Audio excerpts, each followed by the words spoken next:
सुप्रभात बच्चों। आज हम मैथिली शरण गुप्त की तीसरी कविता यशोधरा को पढ़ने जा रहे हैं। जैसे पूर्व में मैंने आपको बताया कि मैथिली शरण गुप्त ने वहाँ कलम चलाई है जहाँ पर किसी कवि की नज़र नहीं गई, यानी कि इतिहास के तमाम वो नारी पात्र जो उपेक्षित रहे, उन पर, उनके अंतर्वेदना पर, उनके मन की गहराइयों को छूने का प्रयास कवि ने किया है।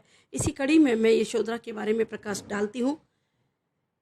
कवि की कविता है यशोधरा। सखी वे मुझसे कहकर जाते, कहे तो क्या मुझके वो अपनी पथवादा ही पाते। बच्चों, मैं भूमिका में आपको बताऊं कि गौतम बुद्ध तपस्वी बने और रात्रि में अकेले अपने पुत्र सिद्धार्थ और अपनी पत्नी यशोधरा को छोड़कर चुपचाप कैवल्य की प्राप्ति के लिए निकल पड़े। इसके जब यशोधरा को ये पता लगा कि रात्रि में मेरे स्वामी मुझे छोड़कर चले गए हैं और एक बालक की जिम्मेदारी मुझ पर डाल गए हैं, तो उसकी अंतर्वेदना जो अभिव्यंजित हुई वो उनके शब्दों में, गुप्त जी के शब्दों में हम उसे जानेंगे। यशोधरा अपनी सखी से कहती है, सखी वे मुझसे कहकर जाते, कहे तो क्या मुझको वे अपनी पथवादा ही पाते।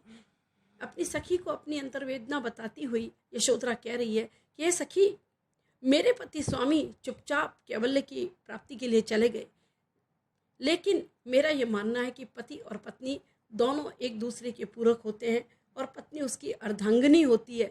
तो अगर मेरे पति मुझे ये बता देते कि मुझे साधना करनी है, कैवल्य की प्राप्ति में जाना है, तो क्या वो मुझे अपने रास्ते की मैं उनके रास्ते की रिकॉर्ड बनती? हरगिज नहीं।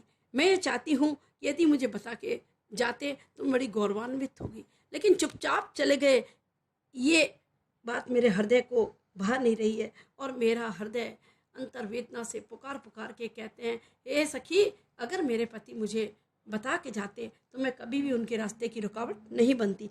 कहे तो क्या मुझको वे अपनी पथ बाधा ही पाते। मुझको बहुत उन्होंने माना, फिर क्या पूरा पहचाना। वो अपनी पत्नी को पूरा सम्मान देते थे, लेकिन फिर भी वो पूर्ण रूप से मुझे समझ न पाए। यदि मुझे कह देते तो मुझे बड़ा अच्छा लगता। मैंने मुख्य उसी को जाना जो वे मन में लाते। मेरे लिए तो जैसे भारतीय स्त्री का सबसे बड़ा धर्म है पति की इच्छा पूरी करना, पति के साथ हर कार्य में सदैव साथ देना, उसी तरह मेरे हृदय में तो मेरे स्वामी का प्रबल स्थान था, लेकिन मैंने उसी को जाना वे मन में लाते। जो उनके मन में होता मैं उसी को ही अपना मार्ग चुन लेती और उसी मार्ग पे चलने का प्रयास करती। सखी वे मुझसे कह के जाते, लेकिन हे सखी, यदि वो मुझसे कह के जाते तो मुझे इतनी अधिक वेदना न होती, मैं इतनी अपमानित महसूस न करती। मुझे लगा कि उन्होंने मुझे किसी लायक ही नहीं समझा जो अपने हृदय की बात मुझसे छुपाए रखी। स्वयं सुसज्जित करके क्षण में प्रियतम को प्राणों के पण में।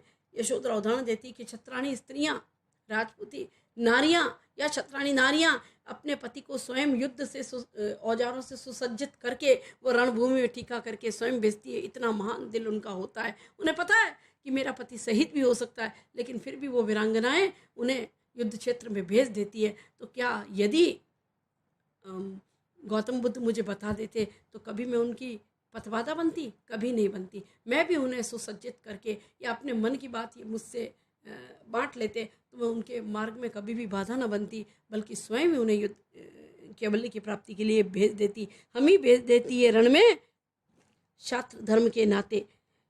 यानी छत्राणी स्त्रियां अपना धर्म निभाती है, चाहे उन्हें उसका कोई भी मूल्य चुकाना पड़े, लेकिन वो स्वयं अपने पति की मन की इच्छा को जानते हुए उस मार्ग की ओर भेज देती है जहाँ उन्हें पता होता है कि वे लौट के भी नहीं आएंगे। फिर भी वो साहस करके अपने पति को सामाजिक हित में या देश के हित में न्योछावर कर देती है।